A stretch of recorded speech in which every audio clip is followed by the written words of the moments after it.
Boa tarde a todas, todos e todos.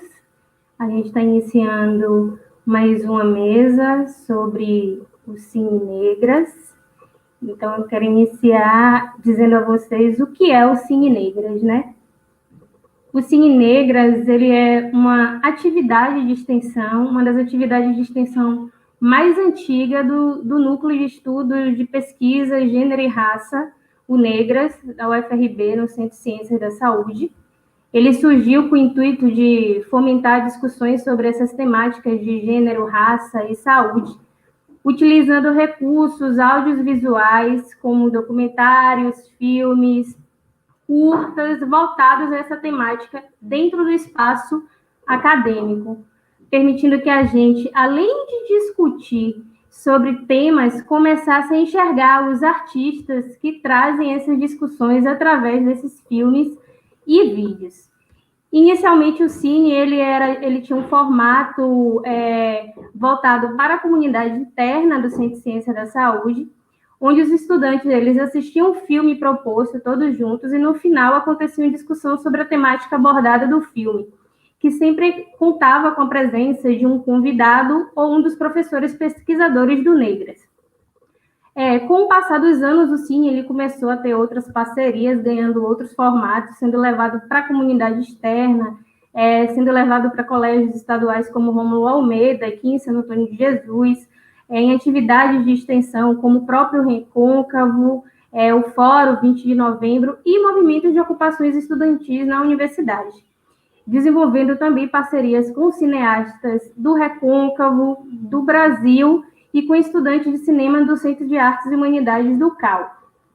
E com a pandemia, o Cine ele acabou ganhando um outro formato, tendo que se reinventar, e trouxe essa atual proposta que a gente tem agora, onde as pessoas assistem um filme anteriormente e, com a ajuda desses meios digitais aqui, a gente traz essa discussão com os convidados e inscritos.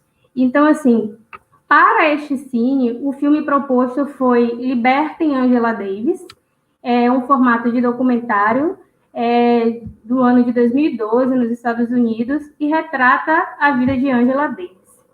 Então, para iniciar o nosso debate, eu vou chamar a nossa primeira convidada, que é a professora doutora Zelinda Barros, que é cientista social, doutora em estudos étnicos africanos, mestre em ciências sociais pela Universidade Federal da Bahia, especialista em educação à distância no Serviço Nacional de Aprendizagem Comercial e bacharel em ciências sociais pela Universidade Federal da Universidade Federal da Bahia e docente adjunta da Universidade de Integração Internacional de Lusofonia Afro-Brasileira, Unilab.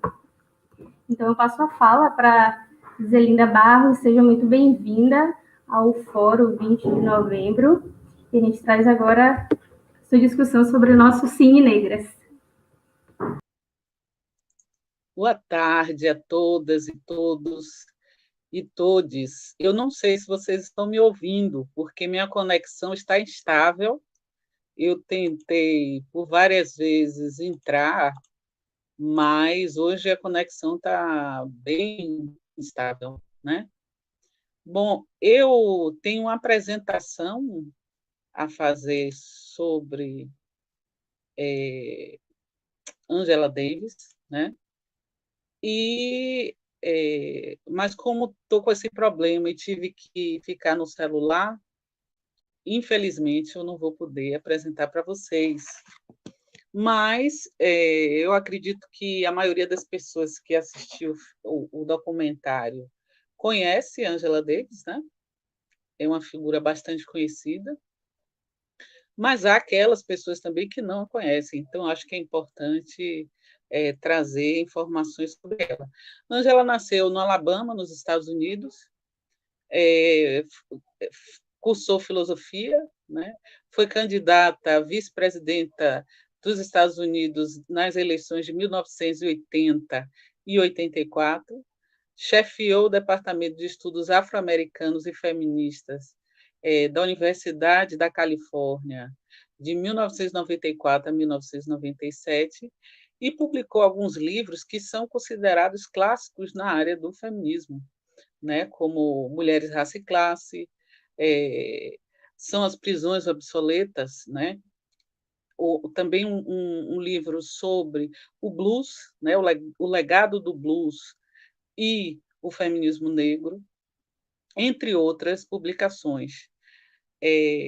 Ângela tem sua vida marcada pela participação no movimento feminista, mas também por sua inserção no comunismo, né? Ângela, desde 1968, se vincula ao Partido Comunista e, desde lá, tem desenvolvido sua militância anticapitalista, né? Então, ela tem abordado em seus estudos sobre direitos reprodutivos, mulheres e ativismo, violência contra a mulher, prisões e racismo, mulher e educação, a escravidão também. Então, o feminismo de Angela Davis é articulado à luta pela igualdade racial e pelos direitos civis nos Estados Unidos, né? Especificamente, mas ela tem uma perspectiva transnacional. Né? Então, por conta disso, é que ela se opunha a determinadas abordagens do movimento negro que defendiam posturas nacionalistas. Né? Então, a abordagem teórica de Ângela é muito marcada por essa interseção de raça, classe e gênero. E, ultimamente, o abolicionismo penal é que tem marcado a atuação de Angela Davis na cena pública. Né? Ela se considera uma feminista abolicionista. Né? Hoje ela integra o movimento Resistência Crítica, né, que se propõe justamente a acabar com o complexo industrial carcerário, esse modelo estadunidense que se difundiu para outros continentes, né, e que tem servido, segundo ela, para aprofundar opressões como racismo, classismo, sexismo e homofobia. Esse movimento defende que apenas o suprimento das necessidades básicas, como comida, abrigo e liberdade, pode tornar as comunidades realmente seguras. Então, falar em segurança sem lidar com questões sociais importantes como essas é, na verdade, tangenciar o problema e muito mais servir a esse Estado capitalista que tem lucrado com esse complexo prisional como uma indústria, né? Que tem movimentado bilhões e bilhões de dólares por ano e que tem consumido as vidas de milhares e milhões de pessoas negras. Né? Então, nesse sentido, ela entende que falar de antirracismo sem falar do abolicionismo penal é infértil. Né? Então, a resistência crítica, esse movimento do qual ela faz parte, junto com companheiros de vários países do mundo, justamente se baseia na ideia de divulgar informações sobre a natureza socialmente destrutiva do encarceramento. É uma rede flexível de trabalho e uma campanha, em vez de uma organização de associados, né, que envolve, e essa rede que também é uma campanha, ela envolve indivíduos e organizações em vários países do mundo, inclusive aqui no Brasil. Né? Há vários pesquisadores e pesquisadoras que se filiam ao abolicionismo penal. Hoje, Ângela é ativista, assim como desde o início de sua trajetória, né? Escritora, pesquisadora, professora emérita da Universidade da Califórnia, no Departamento de História da Consciência. Esse documentário que nós assistimos, ele é interessante porque, além de abordar um momento específico da vida de Angela Davis, ele nos permite fazer várias conexões com a população negra, né? Não somente a população negra nos Estados Unidos, mas toda a população negra diaspórica. Né? Então, há questões que estão ali colocadas que são muito comuns para nós, né? Em contexto marcado por essa pressão capitalista e em que o encarceramento é tido como sinônimo de segurança, né? Então, acho que essa trajetória que é narrada no documentário, desde quando ela se declara comunista na final da década de 60, né, e já começa a atrair as atenções dos governos Reagan e de Nixon, né, ela vem afirmado um determinado posicionamento político no campo do comunismo, né? Ela é comunista, e tem criado também oposições, a exemplo da entrada dela na Universidade da Califórnia, que quase foi impedida sob a alegação de que ela seria uma má profissional. Né? E curioso que essa má profissional conseguiu atrair, na sua aula inaugural, mais de 2.000 pessoas. Né? Quer dizer, foi necessário usar o auditório para que as pessoas pudessem participar, dada a concorrência a essa primeira aula de Angela Davis nessa universidade. Então, o ativismo de Angela, muito ligado ao Partido Comunista, fez com que ela se relacionasse também com outros segmentos do movimento negro, né? Como o Partido Pantera Negra. Para muitas pessoas, ela foi membro do partido, mas isso nunca ocorreu. Na verdade, ela manteve relação com ativistas desse partido, né? Inclusive o episódio que culminou com a sua citação como culpada, né? Como cúmplice do processo que culminou com o assassinato do juiz e mais 3 pessoas durante uma tentativa de libertação dos irmãos Soledade, né, no julgamento em que eles foram incriminados por assassinato de um policial, ela também foi implicada a partir daí e vista como associada ao partido, e por conta disso também foi acusada de que as armas que foram utilizadas para assassinar o juiz e essas pessoas que estavam presentes no julgamento foram compradas em nome dela. Né? E ela já publicamente denunciava a opressão do sistema capitalista, se colocava como anticapitalista, claro, por sua filiação ao feminismo, e, por conta disso, chamou as atenções do poder instituído. Né? Então, se percebe que o julgamento de Ângela é, sobretudo, o julgamento político. Né? E isso suscitou, inclusive, a inclusão do seu nome na lista das 10 pessoas mais procuradas pelo FBI, né? No período em que ela foi acusada e fugiu. O que se percebe também em torno dessa mobilização que houve a partir da prisão de Angela Davis é que se levantaram também forças contrárias ao poder instituído e que a gente percebe no escrito dela da década de 1970, enquanto ela estava encarcerada, o texto chamado Prisioneiros Políticos, Prisões e Libertação Negra,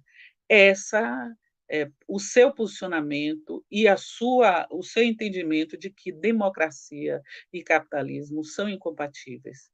Né?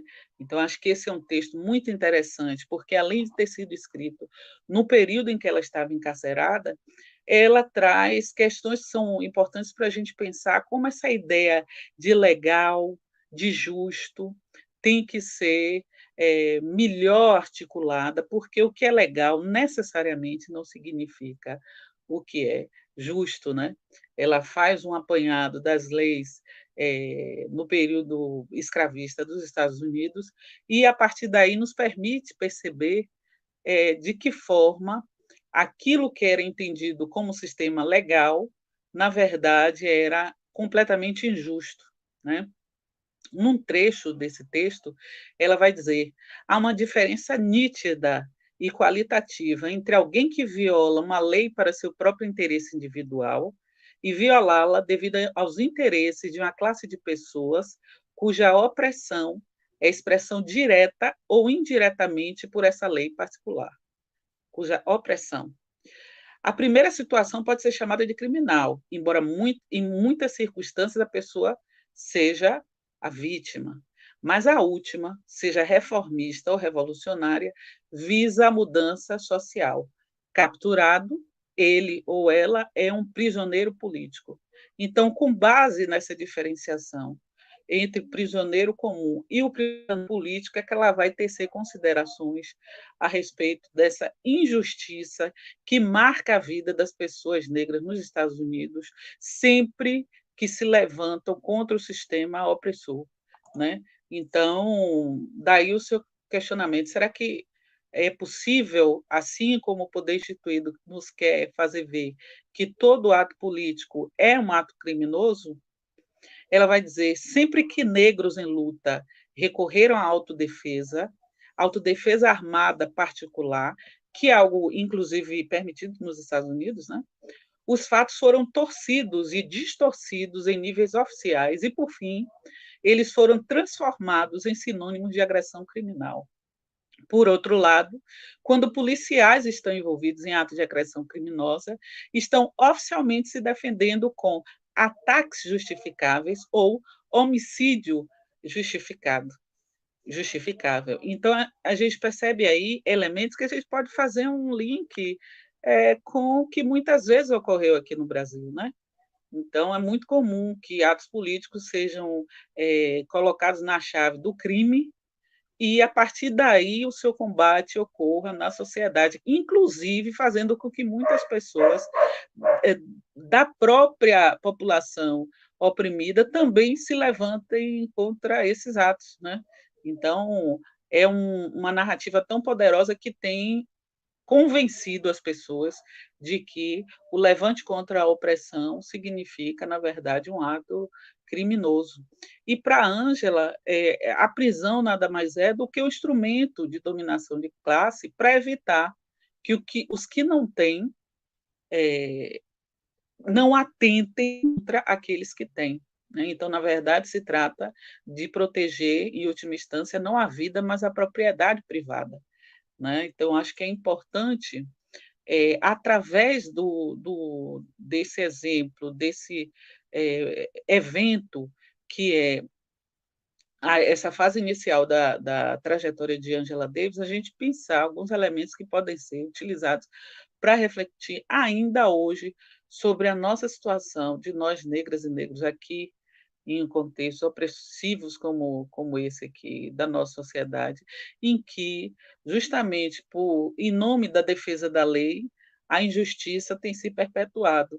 Né? Então, eu fico por aqui no momento e estou aberta ao debate e às considerações da colega que vai me suceder, a colega Cândida. Né? Então, é isso. Muito obrigada. Obrigada, Zelinda. Muito obrigada por sua fala. Eu acho que você traz muita coisa que a gente realmente pode trazer aqui para o Brasil, para a nossa realidade, para o nosso dia a dia, né? Porque a gente vê aí que esse sistema racista descontextualiza, fala muitas vezes de pessoas negras para julgá-las, né? Então, assim, isso acontece muito no cotidiano. Então, quando eu assisti o documentário, eu me senti muito tocada com a Ângela, com a história da Ângela, que eu não conhecia essa parte. Então, assim, eu me senti muito tocada como mulher preta, né, que, vez ou outra, a gente é mal interpretada em falas, e aí isso é utilizado contra nós mesmos. Aí, no momento do julgamento dela, tentaram utilizar a questão emocional, o amor que ela sentia por um homem preto, para tentar descontextualizar e incriminá-la, né? Então é isso que acontece, e muito. Dando continuidade, então, ao nosso debate, eu vou convidar a nossa professora, né, doutora Rosa Cândida Cordeiro, que é enfermeira, mestre e doutora em enfermagem, professora da UFRB e pesquisadora do Negras, para a gente dar continuidade. Obrigada, Rosa. Seja bem-vinda a esse debate. Obrigada, Carliene. Obrigada, Zelinda, né, que me antecedeu, falando sobre esse filme que nos toca tanto. Boa tarde a todos, a todas e a todes, né, agradecer ao UFRB, a nossa UFRB, ao nosso CCS, né, na pessoa da diretora, a professora Flávia, toda a equipe, né, agradecer aos nossos colegas, professores, técnicos, os nossos alunos que estão aí, né, nesse momento conosco, né, nesse Cine Negras, né, como o Carlinhos falou, é uma atividade de extensão do Núcleo de Estudos Gênero, Raça e Saúde, né? Então, hoje nós vamos debater, e aí vocês podem estar fazendo questões, perguntas aí no chat, né, para a gente ter um debate bem forte e alicerçado nas questões que esse filme nos apresenta, né? Um documentário que nos chega, né, retratando a vida de Angela Davis, né? Essa mulher filósofa, ativista, né, lutadora, e que esteve no Brasil muitas vezes, né, mas ficou conhecida quando esteve em São Paulo, e aí ela, quando chegou e foi para a Folha de São Paulo, ela disse assim, mas, gente, eu já venho no Brasil há muito tempo, mas eu vou à Bahia, eu vou à Cachoeira, né, eu conheço a UFRB, então, é isso, né, professora, nascida no Alabama, né, como já foi colocado por Zelinda, e lutadora, ativista, defensora dos direitos humanos, né, e aí, ao defender 3 prisioneiros, né, homens negros, na década de 70, ela é acusada de fuga, sequestro, né, que levou à morte de um juiz e 4 detentos, né, se tornando a mulher mais procurada, as 10 mulheres mais procuradas na época, né, pela FBI dos Estados Unidos, né? E aí ela mostra um temperamento de uma mulher negra que sempre se mostrou fiel às suas convicções, né? E quando, na sua juventude, volta para os Estados Unidos a ser professora, né, na universidade da UCLA, ela é expulsa dessa universidade por dizer que não tinha condições, né, de ser professora, como foi colocado por Zelinda. O filme nos mostra o mito da democracia racial e o velamento do racismo, né, profundamente arraigado na nossa sociedade. Mostra ainda o carisma, né, e a sua frequência no circuito de palestras, né, da professora Angela Davis, as conferências e os debates que ela participou entre jovens universitários, né, e como a colega colocou, na sua primeira aula inaugural, ela teve mais de 2.000 jovens assistindo a sua aula, né. Ela denuncia a violência policial. Ela denuncia a violência policial entre os negros e apresenta a sua famosa aula sobre racismo, né, com 2.000 pessoas presentes. E aí ela é professora. Ela denuncia ainda os desvios de verba governamentais destinados à educação, habitação e saúde da população afro-americana. E aí ela se torna uma mulher denunciante, né, uma mulher que vai às ruas, que vai, né, à imprensa fazer a denúncia. E para neutralizar o poder desta mulher forte, ela foi acusada de fornecer as armas usadas, né, pelas pessoas do Panteras Negras em uma invasão na Assembleia Legislativa de São Francisco, e aí ela vira a marginal, né, a criminosa, né? Ela é presa muito tempo depois, né, em Nova York, depois que ela faz uma fuga, né? Ela vive um tempo fugida e depois ela é presa porque ela diz, eu sei o momento que eu serei julgada, né? E o que é que significa ser criminoso na nossa sociedade? O que significa ser uma mulher negra na nossa sociedade, ser um homem negro, uma criança negra, um idoso e uma idosa negra? O que é que significa ser LGBTQI+, na nossa sociedade, né? Ser uma mulher negra, comunista, antirracista, não é? O que é que isso significa? Nesse sentido, o filme, ele recupera uma história que ainda tem rastros na rua de Ferguson, nas arquibancadas de Porto Alegre, nas prisões da Bahia, nas favelas, nas periferias, né, na nossa cidade de Salvador, de Santo Antônio de Jesus, de Cruz das Almas. Né? O documentário possui muita importância para conhecermos o passado, aprofundarmos as questões que criminalizam o corpo negro e a voz da mulher negra, e ainda pela urgência dessas discussões na nossa sociedade, pelas interseccionalidades que mostra o filme, né, de gênero, de raça, de classe, que ainda persiste. Angela Davis foi a pedra no sapato dos conservadores da direita e até do FBI, né? Então ela lutou, né, por um direito à vida para as pessoas, homens e mulheres negros daquele país. Lutou e luta, hoje com 76 anos. Então, como é que estamos olhando para essas questões raciais? Essas pautas que o documentário nos apresenta, elas foram resolvidas, né? Como é que a gente está pensando, né? Como esse filme ele é tão atual, como esse filme e esse documentário mostra o que acontece hoje no nosso país. Angela Davis, ela recusa veementemente as injustiças acometidas contra seus pares e constrói, né, em si mesma e contra si mesma. Ela expõe a desfacez da democracia racial que existia naquele tempo nos Estados Unidos da América. O que esse documentário nos ensina? Né? Essa é uma pergunta que a gente tem para fazer. Né? O que é que esse documentário... por que ele é tão atual para nós, né, neste momento aqui no Brasil? A luta pelos direitos dos negros e negras e o contexto de gênero e as resistências permeiam a trajetória de Angela Davis. Né? Então, muitas vozes políticas foram apagadas, foram caladas por proclamar a importância da mudança social e por proclamarem a mudança de política e por lutar por direitos humanos nos Estados Unidos, né? Martin Luther King foi um deles, né, que foi morto. Além do ideal que a filósofa defendia com veemência, ela passa a nutrir, né, e aí o filme também nos mostra, né, sentimentos pessoais por George Jackson, que também foi preso, né, que havia sido condenado a 11 anos de prisão por roubar $70.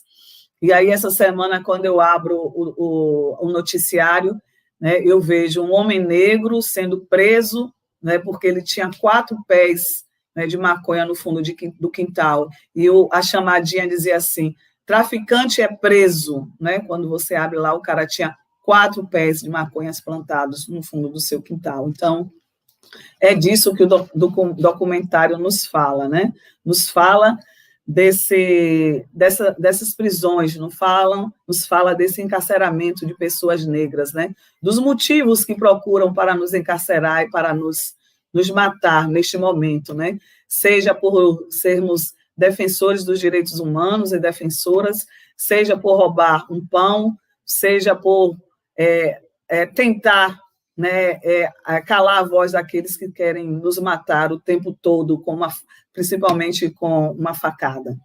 Então, Angela Davis foi colocada na ala de pessoas com distúrbios mentais e na solitária, né? Essa mulher negra, ativista, lutadora, intelectual, né? Porque ela faz o estudo fora dos Estados Unidos, faz seus estudos na Alemanha, e ela volta, e ela escolhe o lugar onde ela vai atuar, né? Pensando que aquele lugar era um lugar que ela podia estar sendo resguardada de outros sofrimentos, né? Mas o presidente a tira, né, desse lugar, então ela é demitida por não ter condições, e logo depois é achado um motivo, né, para o encarceramento desta mulher, como nos nossos dias são achados vários motivos para o encarceramento dos homens e das mulheres negras. Então, Angela Davis, ela foi alvo de violência, de várias violências, como a violência institucional, uma delas, né? Mas ela foi alvo de violência de gênero. E quando, na hora do seu julgamento, né, teve um juiz que disse que ela poderia ser pago a liberdade dela, né, e várias pessoas poderiam pagar, mas foi um homem branco que tinha condições de fazer esse pagamento, e ela é liberta, e o filme, né, o documentário, não mostra esse segmento da vida de Angela Davis como uma ativista, né, hoje já com a idade que tem, mas que continua na luta, viajando pelo mundo inteiro e falando dessa necessidade de continuarmos lutando, não é, principalmente pelos direitos humanos e pelo não encarceramento, porque, como Zelinda falou, né, enquanto tivermos essa política de encarceramento de todos e de todas as pessoas negras, nós não conseguiremos ter, né, uma liberdade de fato e uma justiça social de fato. Né? Essa é a minha contribuição, né? Além de tudo, como foi colocado, né, Angela Davis, ela assume outras pautas, né, com relação às pessoas LGBTQI+, né, e a partir desse lugar, ela também vai à luta com várias outras demandas que vão sendo colocadas após, né, da sua liberdade. Era isso, né, eu gostaria de agradecer e abrir nesse momento para as contribuições que estão sendo feitas no chat. Carliene, é com você. Certo. Então, né, eu costumo dizer que se a gente está incomodando é porque a gente está no caminho certo, né? E a Lélia, ela incomodava, e por isso que foi demitida. Eu conheço tantas pessoas, né, que quando seguem um caminho que incomodam, começam a ser julgadas. Eu estava conversando com uma mulher preta hoje, dizendo: eu fui demitida porque eu me posicionei no meu trabalho. Enfim, se a gente está incomodando, a gente está no caminho certo. Então, eu vou ler aqui alguns questionamentos que...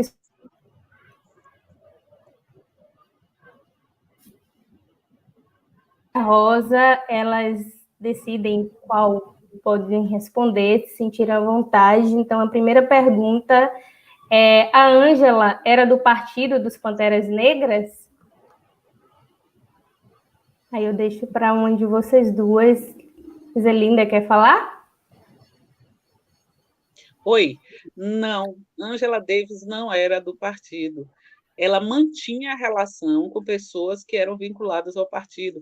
Inclusive, ministrou um curso sobre marxismo para membros do partido Panteras Negras, né? Mas não era vinculada ao partido. Ela era do grupo Che Lumumba, um grupo comunista. Pronto. A Tami, ela pergunta: qual livro dela vocês consideram melhor para começar uma leitura? A Rosa quer responder? Eu vou intercalar, mas se quem quiser ficar, pode ficar à vontade. Eu recomendo que leiam todos, né, que conseguiram ser traduzidos, né, para o português, porque os livros de Lélia nos chegam muito tempo depois, não é? Aqui no Brasil. Então, se a gente tiver a possibilidade de fazer os livros de Angela, né, de Angela Davis, então, se a gente tiver a possibilidade de estar lendo todos os livros, né, de Angela, isso é muito interessante, porque eu penso que um livro, né, dá segmento ao outro, um livro dá segmento ao outro. Então, assim, quando eu comprei os livros, eu comprei os dois, né, Mulher, Raça e Classe, né, Angela Davis, Mulher, Raça e Classe, né, eu acho que é bem interessante para se começar, mas é importante que a gente possa ter todos os outros livros, né, uma autobiografia de Angela Davis também é muito interessante, né, então, assim, se a gente tem condições de ler em inglês, que leiam todos, né, senão a gente pode ler os que já foram traduzidos, né, Zelinda? Porque sim, nos chegam com muito tempo depois os livros dela. Eu lembro que quando ela estava em Cachoeira, que a gente levou os livros para ela dar, né, uma assinatura, para ela fazer uma mensagem, ela disse: mas, gente, esse livro foi traduzido agora para o português, um livro que já tem mais de 20 anos, né, infelizmente, né, isso também, né, a dificuldade que nós temos, né, de fazer essas leituras, né, e da tradução também, né, falando um pouco das nossas dificuldades. Infelizmente, né, o colonialismo nos coloca nesse lugar, né, de não tradução desses livros para a língua portuguesa. Nós ficamos aqui em uma América como o único país que fala português, né, na América do Sul, e até para entender o espanhol nós temos dificuldade. Então, são poucos livros que a gente tem traduzidos dela, né? Mas depois que o primeiro livro deu certo, né, Zelinda? Os brancos ficaram interessados em fazer a tradução. O primeiro livro dela que traduziu deu muito dinheiro, vendeu muito, então os brancos se interessaram e fizeram a tradução de vários livros da Ângela, né? Então, a gente vai encontrar, né, já traduzidos para o português. Tá. A próxima pergunta é de Denise Ribeiro. Ela faz o questionamento sobre o que Ângela quer dizer quando nos chama para uma luta transnacional. Olha, como eu disse, Ângela tinha relação com o movimento dos Panteras Negras, mas ela tinha ressalvas, né? Ela tinha uma visão crítica no que se referia ao nacionalismo negro e a questão da posição das mulheres no partido, né? Que era uma posição subalternizada, né? Os homens sempre tomavam a frente do movimento, sempre que estavam como porta-vozes, e a participação feminina era secundarizada, né? Isso foi alvo de crítica por parte dela. E essa dimensão transnacional justamente faz parte dessa perspectiva de luta que é trazida pelo marxismo, né? O operários de todo mundo univos, quer dizer, uma visão que extrapola os limites territoriais dos Estados Unidos. Na verdade, é uma união global contra as opressões criadas pelo sistema capitalista. Então, não cabia apenas no contexto estadunidense você falar na possibilidade dessa mobilização dos subalternizados para desafiar esse sistema que estava posto, né? Então, acho que, na verdade, é uma perspectiva muito mais ampla de articulação de forças anticapitalistas, né? Então, por isso que seria necessário esse movimento transnacional, né? Então, é uma perspectiva mais ampla de articulação de oprimidos contra as opressões do sistema capitalista. Sim, eu acho que ela falava isso, né, de lutas iguais, né, lutas porque as vulnerabilidades e as questões vivenciadas, né, pelo povo negro no mundo, elas são muito parecidas, né, quando a gente fala de encarceramento da população negra, se você fizer esse levantamento no mundo, nos Estados Unidos, no Brasil, na América do Sul também, né, somos nós, homens e mulheres, todos e todas, que estão lá dentro encarcerados. Então, quando ela fala nessa transnacionalidade, nessa questão de uma luta maior, eu acho que ela está falando disso também, né, porque a situação é a mesma, o racismo, ele é o mesmo, né, ele é integrado, e nós vivemos por muito tempo esse mito da democracia racial no mundo inteiro, né, e que hoje ela vem, né, no último discurso, né, das nossas lideranças e do nosso presidente, ela vem de novo sendo retomada como se nós vivêssemos uma democracia, um paraíso racial aqui no nosso país, né? Então, eu penso que quando ela fala nessa luta transnacional, ela está falando disso, né? Os problemas, eles são iguais, as desigualdades, as vulnerabilidades, né, que nós vivemos, nós populações, a maioria, né, mas que muitos nos chamam de minoria, são muitas e são iguais em todos os países. E ela se afastava de alguns movimentos por conta da masculinidade, ela fala, né?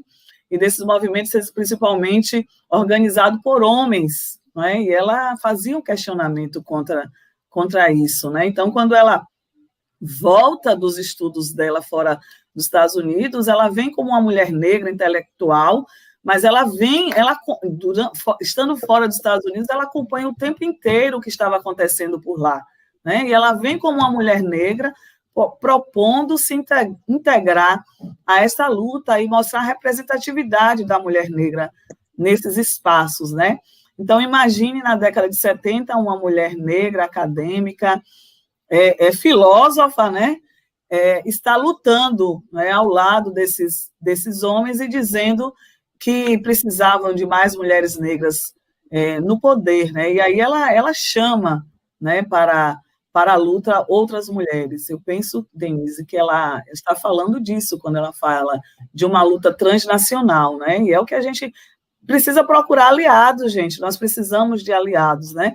Nós estamos na América do Sul e a gente às vezes fala muito mais com os nossos parentes, né, e companheiros, parentes como os indígenas falam, né, dos Estados Unidos, mas a gente não fala com o pessoal da própria América do Sul, né, a gente não fala com o pessoal do Peru, do Chile, a gente nem sabe como são vividas essas desigualdades, né, nesses outros países. Então, a nossa luta, ela precisa ser uma luta individual, né, como a gente fala, aqui no nosso contexto, né, diário, de UFRB, de família, de minha casa, de Santo Antônio, de Salvador de Cachoeira, mas ela precisa tomar o mundo, né? Então, a nossa luta micro, ela precisa ser macro também, né? Ela precisa ter repercussões. Eu penso que ela faz muito bem essa chamada para a gente. Agora, é importante também a gente perceber de que forma esses movimentos que aconteciam na década de 60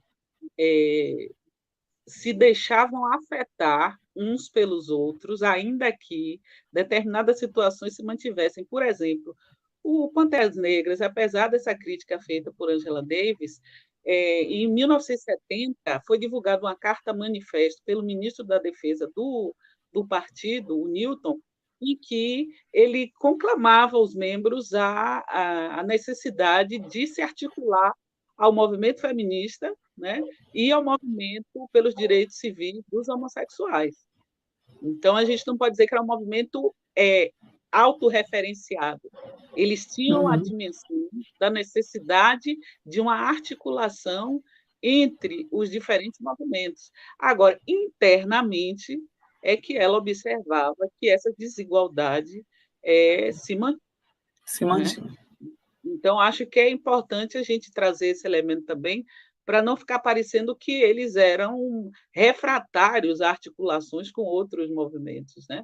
E se parte do próprio ministro da Defesa do partido uma carta manifesta como essa, a gente percebe que há também essa sensibilidade para a necessidade de articular as ações, só que internamente a mudança não havia ocorrido na forma como as mulheres desejavam que acontecesse, né? Mulheres que estavam fora do partido, né?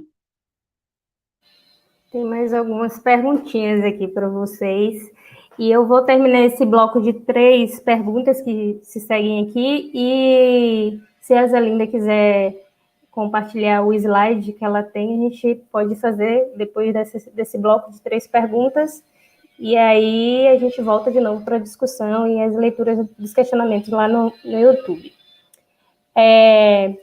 O fato dela ser uma mulher negra e lésbica, o que podemos compreender para a luta da população LGBTQIA+, a partir desse lugar? Denise que perguntou. Eu faço as 3, vocês preferem? Ou eu faço, vocês respondem? Pode responder, Cândida. Zelinda já até falou, né, do manifesto, né, que eles colocam, né, trazendo para a necessidade de luta, né, pelas pessoas, e eu penso que esse manifesto teve grandes influências, né, influências de Angela Davis ali junto, né, porque ela não era afiliada ao partido, mas ela estava o tempo inteiro internamente com aquelas pessoas, né, e a partir do lugar, né, onde ela se coloca como uma mulher negra e lésbica, né, nós podemos observar aí a interseccionalidade, não é, de demandas que existiam no discurso e que existe no discurso de Angela Davis, né? Porque nós estamos falando de um corpo, né? Um corpo de uma mulher negra, né? Que ela podia muito bem voltar dos estudos dela e ficar calada, quietinha no lugar dela, né? Sem ir para as ruas, sem participar da luta, mas ela tinha uma determinação, né?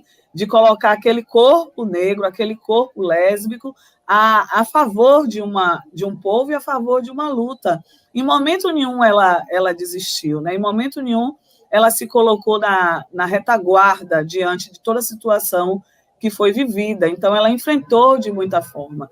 E ela traz vários outros e outras para a discussão. Então, ela faz várias denúncias, não é, de desvio de verbas também naquele momento, né?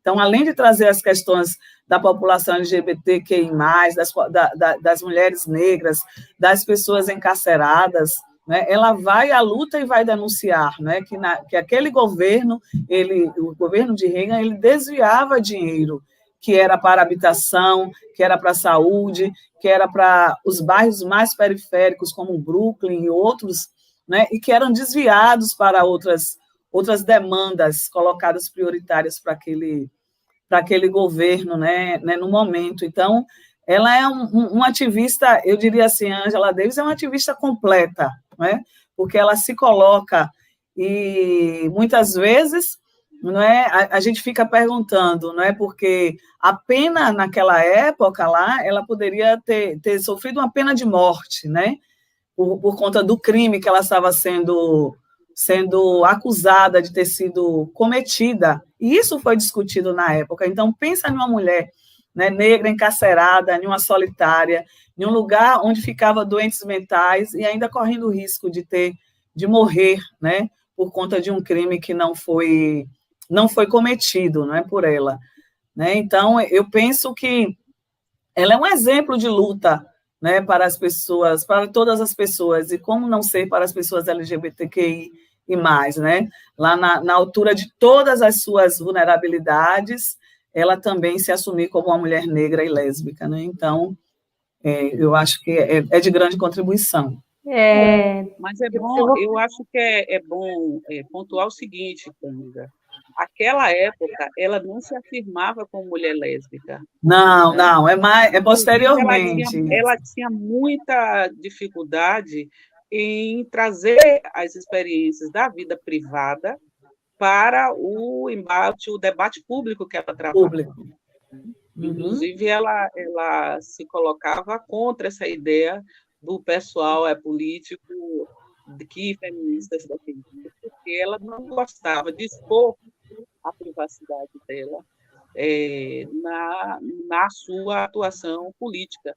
Então, acho que a atuação de Angela, nesse momento, é muito mais marcada pelo anticapitalismo, né, e todas as mazelas que ele traz, do que a afirmação de si como uma mulher lésbica.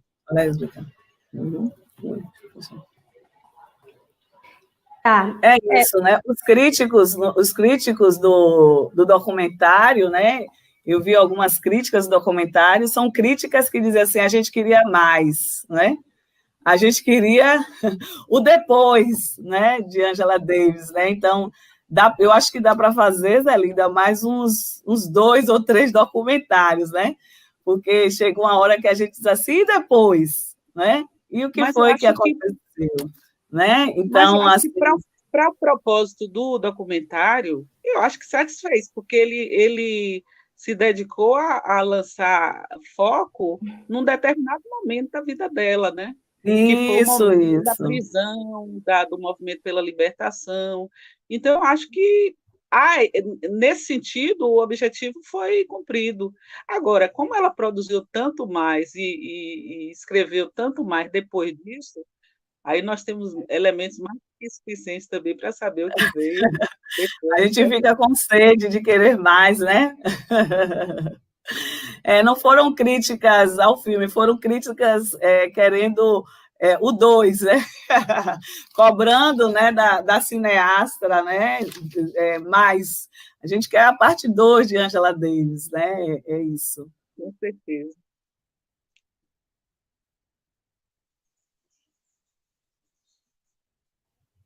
Carlene? Travou. A conexão dela travou.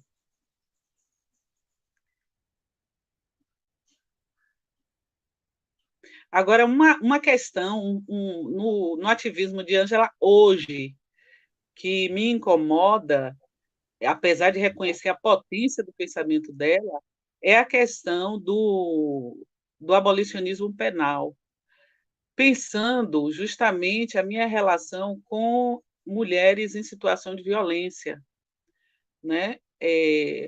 Como pensar crimes, o abolicionismo penal em relação ao cometimento de crimes contra a vida, né? Principalmente crimes como o feminicídio, né? Como é que a gente pode articular esses pensamentos do abolicionismo penal que ela defende a esse fato concreto do feminicídio, ou do feminicídio e do que ele provoca na vida das mulheres, né? Eu, quando dirigi o Departamento de Prevenção à Violência contra a Mulher em Lauro de Freitas, presenciei coisas horríveis, horríveis, cenas muito terríveis de violência, né? E eu fico assim pensando como é que esse pensamento, que tem uma potência imensa, pode ser articulado a, a nossa luta cotidiana contra a violência contra a mulher, né? Então, acho que eu isso já é disso que ocorre nesses eventos que são retratados no filme, né? E que tem tido uma centralidade na vida dela hoje, né? Na luta política dela, mas é algo que me fica assim. Será que numa sociedade desigual como a nossa, pensar o abolicionismo penal sem passar por alguma forma de punição para crimes contra a vida, né? Eu fico ainda reticente em relação a essas possibilidades, entende? Justamente por essa experiência que eu já tive com mulheres em situação de violência e mulheres vítimas de feminicídio, né? Então, crimes como o que ocorreram essa semana do padrasto, que violentou e matou a enteada de 3 anos, né? Como é que nós podemos lidar com situações como essa? A gente sabe que tem o racismo que estrutura as relações, claro, mas em que medida nós estamos desresponsabilizando o indivíduo por seus atos, né? Quer dizer, a estrutura tem um papel fundamental na configuração de determinadas situações. Nós percebemos que determinados crimes, o racismo tem incidência direta, mas e até onde fica a responsabilização individual pelos crimes cometidos, né? Então, essa é uma interrogação que fica para mim sempre quando eu penso na proposta das companheiras feministas abolicionistas como Angela Davis, né? E que muita gente, já puxando uma pergunta que foi feita sobre a relação dela com a interseccionalidade, muita gente diz que Angela é feminista interseccional. Na verdade, ela é feminista abolicionista, mas a interseccionalidade estrutura o pensamento dela porque o feminismo negro parte dessa abordagem, mas o rótulo feminista interseccional ela não assume como sendo o rótulo que melhor define o que ela faz, né? Então, acho que, nesse sentido, é bom que a gente perceba as nuances para saber em que medida há um diálogo e que em medida há uma afirmação de identidade política num determinado campo do feminismo negro, né? Sim, eu acho que é muito difícil, né? E eu penso, quando eu penso nesse abolicionismo que ela fala, e para mim a realidade é muito difícil, né? Profissional de saúde, a gente que lida direto, né, com essas mulheres, essas crianças, né, vítimas de violência, né, principalmente os crimes hediondos, né, que você cita aí, de pensar em como a estrutura pode ser mudada, né, para que essa estrutura possa repensar como o racismo interfere em algumas situações. Mas eu acho que para pensar no abolicionismo, como elas colocam, e algumas feministas abolicionistas colocam, eu acho que para a gente, para mim também, Zé Linda, é muito, muito difícil, né? Muito difícil. É uma luta muito difícil, né? Mesmo sabendo que o machismo, né? Ele recorta essas situações, ele também impregna a sociedade, impregna as estruturas, né? E as ações, né? Do nosso povo, né? E dos homens negros, né? Na nossa sociedade. Mas é muito difícil essa posição, né, tomada. Carlene voltou. Voltei. O ruim dessas tecnologias é isso, né? Tem essas pegadinhas aí. Eu vou ler mais uma pergunta e depois eu abro para a Zelinda apresentar os slides, tudo bem? Então, a Letícia Góes, ela fala: ao assistir o documentário, fiquei refletindo sobre o processo de Ângela e o Corréu no mesmo caso. Eu acho que a pronúncia não vou acertar falar do nome, né? Que é Ruth Elmeide. Ela disse que não queria se desassociar dele. Vocês podem falar um pouco sobre isso? No final no final da conclusão do pensamento de vocês, a Zelinda fica à vontade para apresentar o slide, tá? Você quer comentar, Cândida? Não, pode começar. Eu tenho uma visão, né? Não sei se porque a gente tem várias interpretações, né? De uma mesma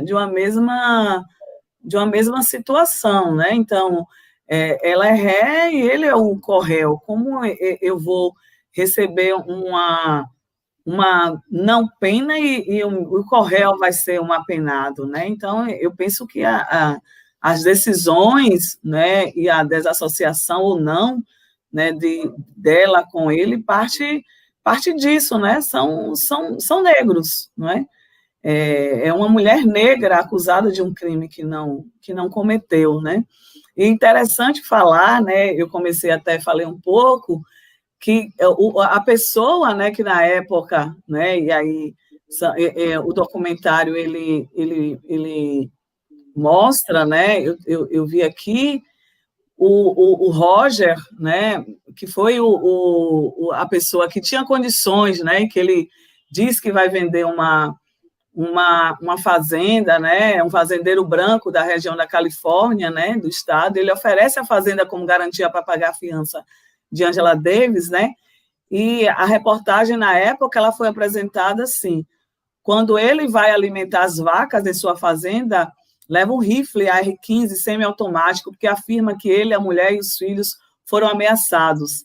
As ameaças começam quando ele deu terras como garantia do pagamento da fiança de Angela Davis, né? E aí ele diz, Angela sempre defendeu a liberdade das pessoas, a liberdade de expressão, e esse é o estilo americano. Ser constantemente ameaçado não é ser livre. Isso mostra que não evoluímos o suficiente, né? Então, eu acho que tem a ver, né, com isso que ela pergunta. E eu acho também, eu acho o seguinte, o, o, o outro Corréu, ele era vinculado ao Partido dos Panteras Negras, que tinha uma posição nacionalista negra, que significava defesa de autonomia. Eu acho que o fato da fiança de Ângela ter sido paga por esse fazendeiro branco de uma região sulista extremamente racista certamente deve ter pesado nessa decisão dele de não querer juntar os dois processos, né? Inclusive, ele assumia determinada estratégia como importante e ela queria finalizar o processo.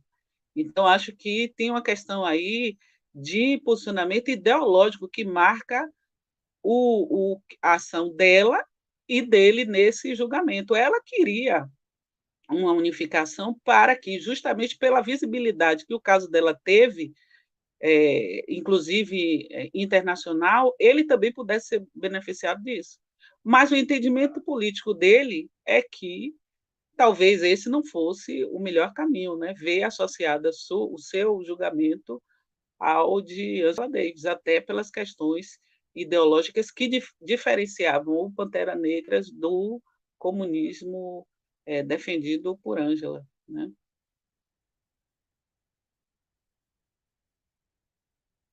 Deuselita está perguntando que horas vai ser transmitido o filme. Deuselita, o filme já foi exibido e as pessoas que estão aqui assistiram, né? Então, você pode assistir depois, porque o link foi disponibilizado. Então, acho que é importante também você assistir, para saber, inclusive, se concorda ou discorda com o que nós estamos colocando aqui, né?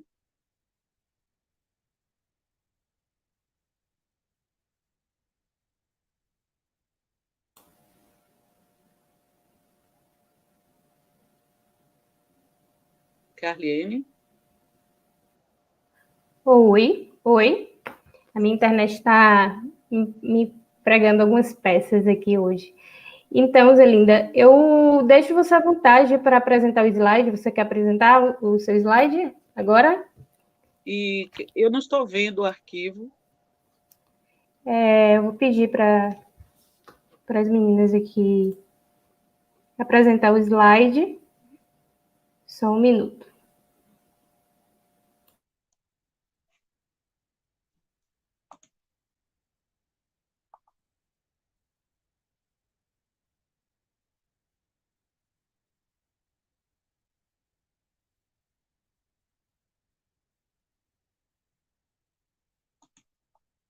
Nesses slides, na verdade, vocês vão ver o resumo do que eu disse, né? Na verdade, é porque é interessante ver as imagens. É melhor do que apenas as falas. Eu acho que a imagem tem um poder muito grande, né? Então, é interessante para você mergulhar nesse contexto aí que a gente está aqui discutindo, ver algumas imagens. Então, é por isso que eu acho que é importante transmiti-los, né? Transmitir os slides. Mas é algo que tem tudo que eu já comentei aqui com o Cândida, não tem nada novo, né? Agora, o que fica para mim como questão é justamente isso, essa relação do abolicionismo penal com o feminicídio, né? Como lidar com isso.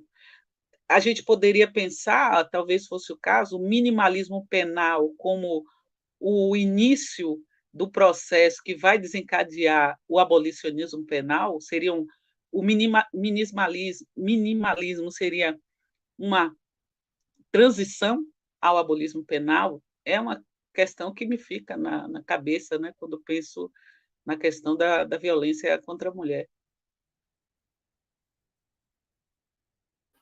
Denise Ribeiro falou também outras formas de penalização que não o aprisionamento, sim, sim. né? Não, na verdade, ela defende isso, né?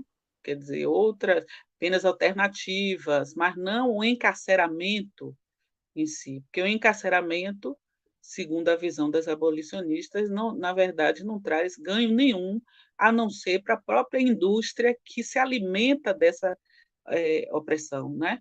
Quer dizer, é uma indústria, a indústria prisional, que movimenta bilhões de dólares. Aqui no Brasil também tem servido para alimentar muita gente, né? Que sobrevive à custa da nossa desgraça. Então, esse encarceramento, superencarceramento, como ocorre aqui no Brasil, serve para alimentar muitos bolsos. E nada efetivamente se tem em termos de ressocialização, muito pelo contrário. A pessoa entra de um jeito e sai pior, né? E passando por situações as mais desumanas, né? Como a questão da exposição à Covid, como está acontecendo agora, a questão das brigas entre os diversos grupos, o assassinato né, que também ocorre nesse contexto prisional. Então, é um contexto que não favorece nada a ressocialização.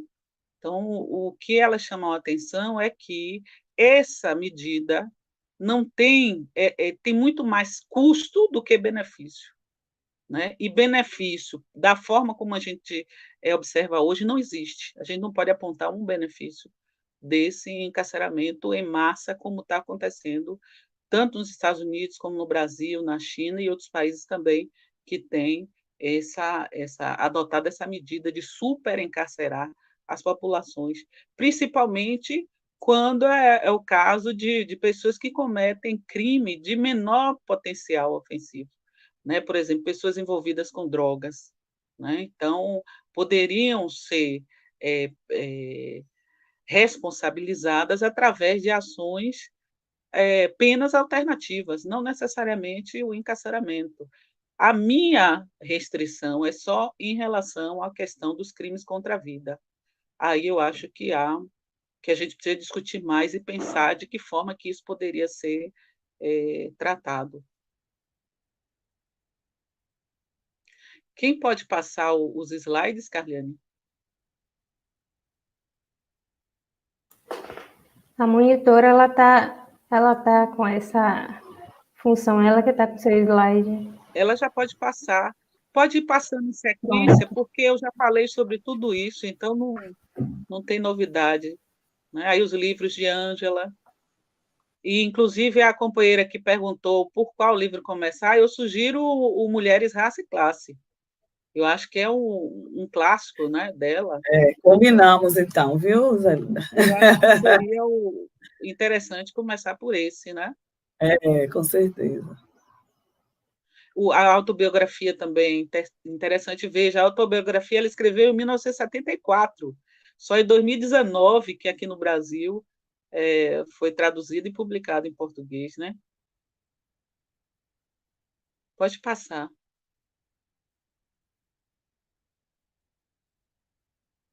Aí as relações que eu falei sobre comunismo, feminismo e abolicionismo penal que ela defende, né? Eu acho que você está voltando, companheira.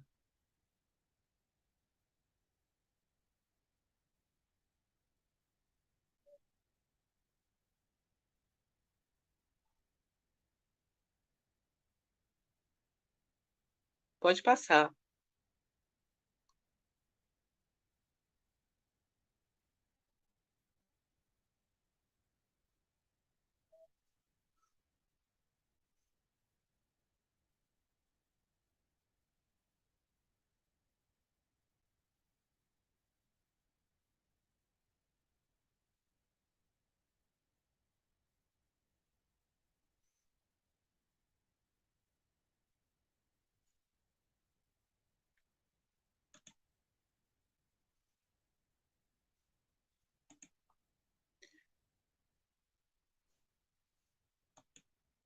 Aí esse texto que eu comentei, que ela escreveu no período em que estava encarcerada, em que ela traz as questões colocadas, as reflexões, as ideias dela a respeito da prisão política, que era a prisão que incidia sobre ela e sobre os irmãos Soledad, né?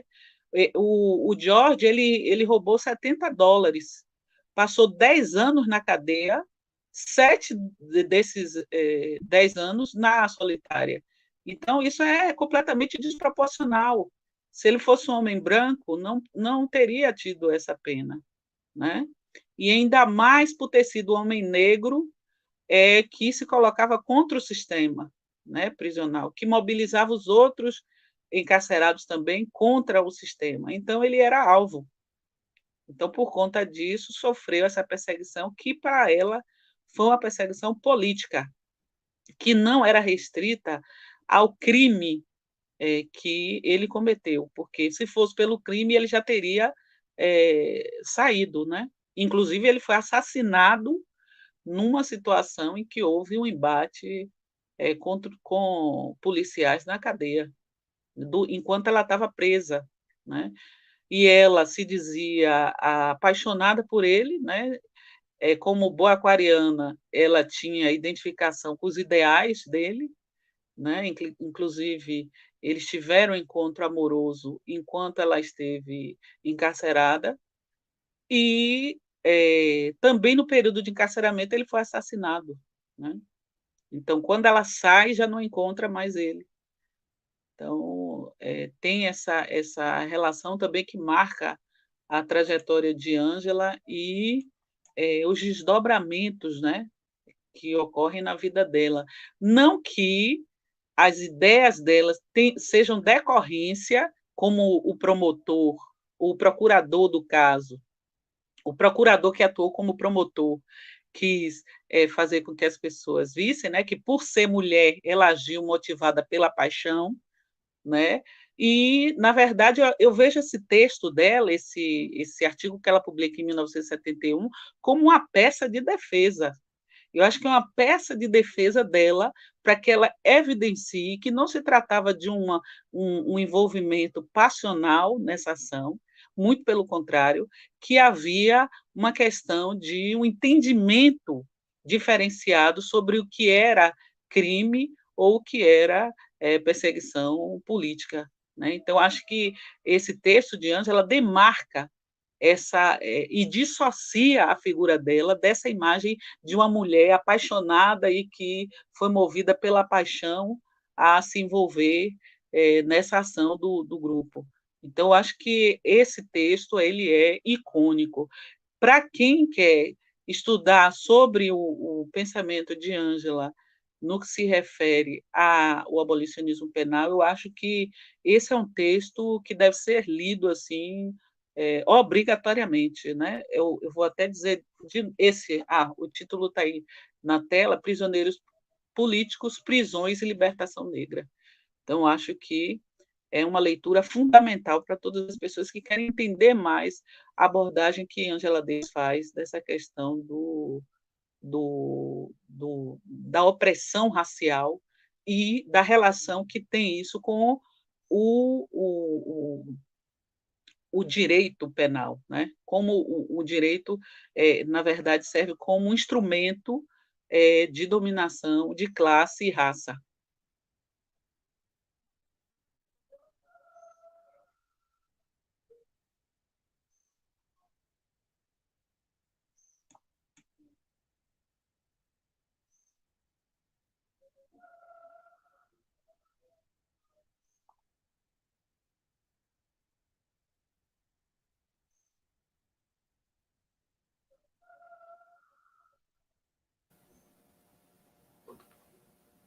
Eu acho que termina aí a apresentação, não, companheira? Eu já ia dizer, Gil, para finalizar. Então, gente, eu vou pedir para que vocês fizessem as considerações. Eu acho que não tem mais nenhum. Tem uma pergunta porque ainda, a Carly. internet ela está me bugando aqui, e aí as coisas estão chegando bem. Eu vou ler, então. Zé Linda, me fale um pouco da relação entre Ângela e Lélia Gonzalez e o conceito Já de foi respondido, eu acho. interseccionalidade. Como eu respondi já, né? Na verdade, inclusive a própria Angela Davis reconhece a contribuição de Lélia Gonzalez à formação desse pensamento, que é um pensamento feminista negro, que traz essa abordagem. Quer dizer, a abordagem interseccional é característica do pensamento feminista negro. É exclusiva? Não, não podemos dizer que é exclusiva, porque outras feministas também abordaram outros eixos de opressão articulados. Mas o nosso diferencial é, além da antiguidade, porque desde o século XIX a gente vem tratando essa questão com a fala de Susan Truth, com o E Eu Não Sou uma Mulher, né, o discurso dela, e isso estrutura todo um pensamento, toda uma epistemologia feminista, né, feminista negra.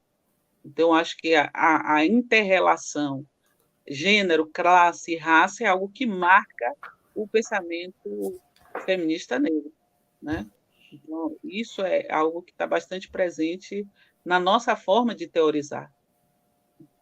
Então, acho que, e nesse sentido, relaciona tanto o pensamento de Ângela, apesar dela se afirmar abolicionista penal, né, mas sendo feminista negra, traz essa marca, assim como o pensamento de Lélia Gonzalez, o próprio pensamento de Kimberly Crenshaw, que sistematizou esse tipo de abordagem numa teoria, e aí criou o conceito de interseccionalidade.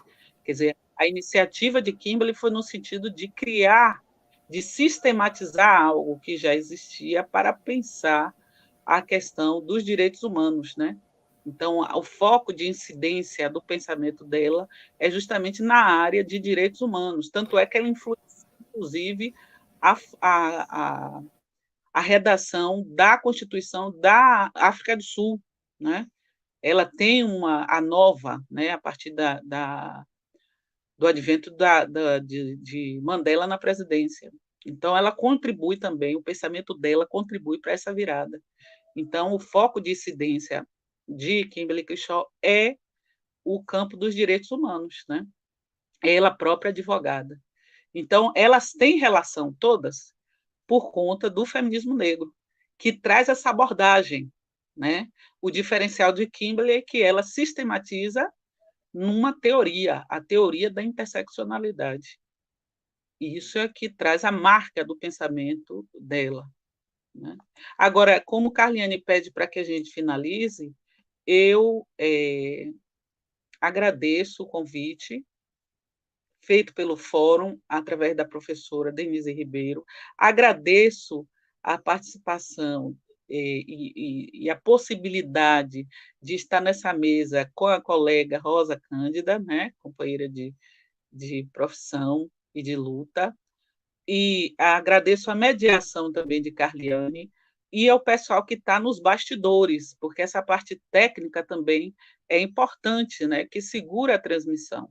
Então, agradeço muito o trabalho de vocês, a participação das pessoas no chat e a audiência das pessoas que estão aqui nesse momento nos assistindo e que vão assistir depois essa mesa, né, esse debate que nós estamos fazendo agora. Então, agradeço muito e espero participar de outras atividades da UFRB, que é uma das universidades do meu coração, né?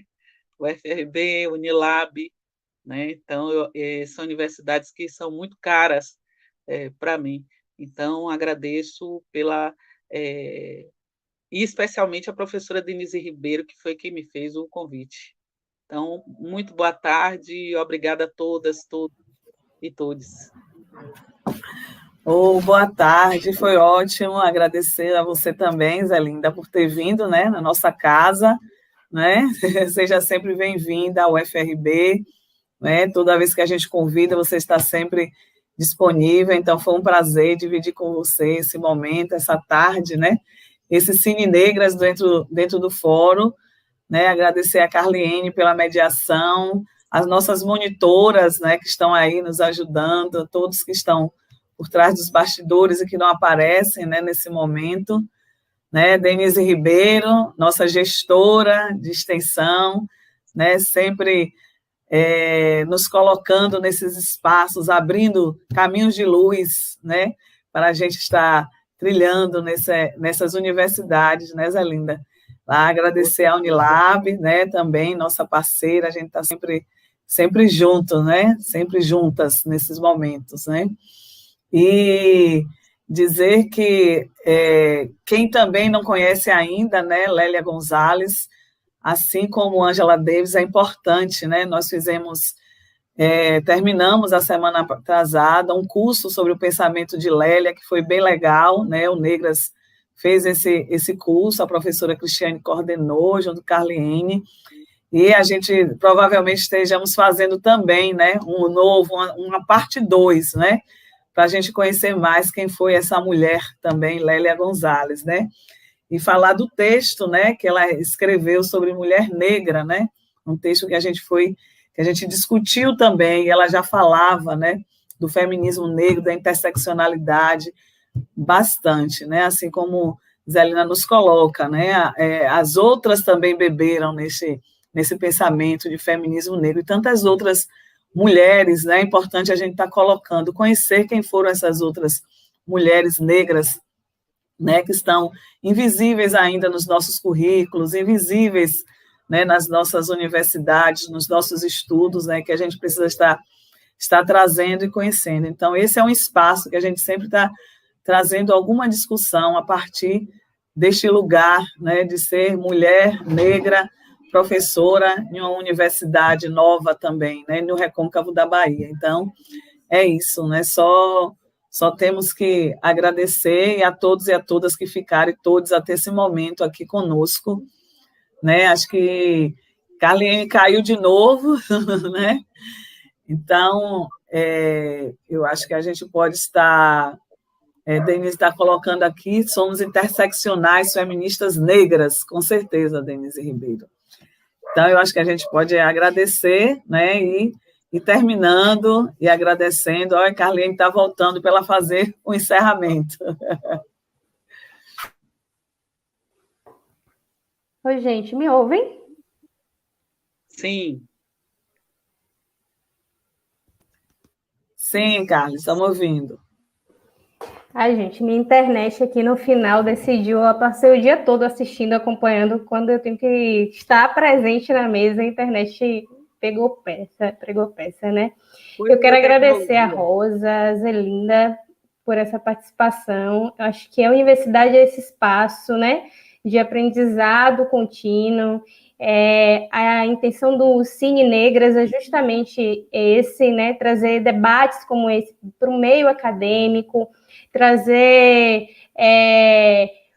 filmes, vídeos que apresentem isso no meio acadêmico, no meio das ciências da saúde, que ainda a gente está iniciando esse debate, né? Então, a gente precisa de profissionais que entendam a importância do gênero, raça, classe, no meio e no campo da saúde, né? Então, eu quero agradecer a vocês, pedir desculpa por essas oscilações de internet que a gente acaba não tendo muito controle sobre isso. Dizer que agora às 18 horas a gente vai iniciar uma outra mesa, onde alguns alunos do mestrado vão apresentar seus projetos.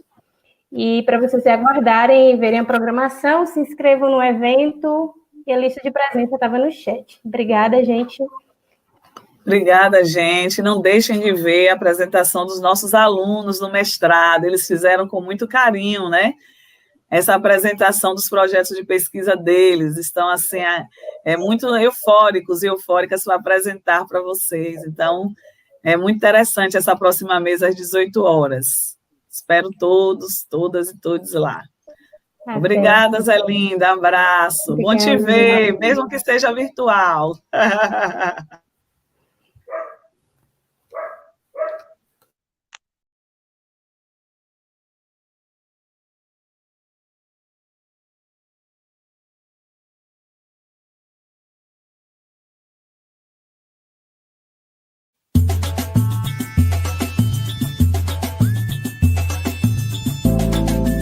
São 15 anos de luta, não tenho culpa se não entendeu. Nossos passos vêm de longe, vão além dos limites seus.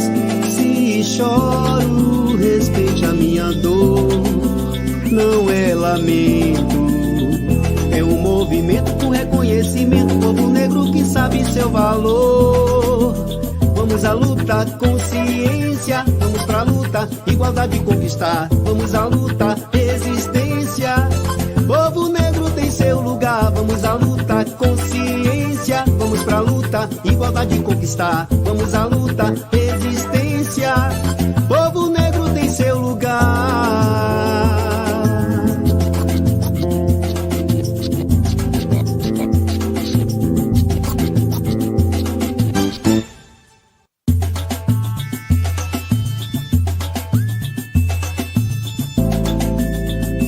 Anos de luta, não tenho culpa se não entendeu. Nossos passos vêm de longe, vão além dos limites seus.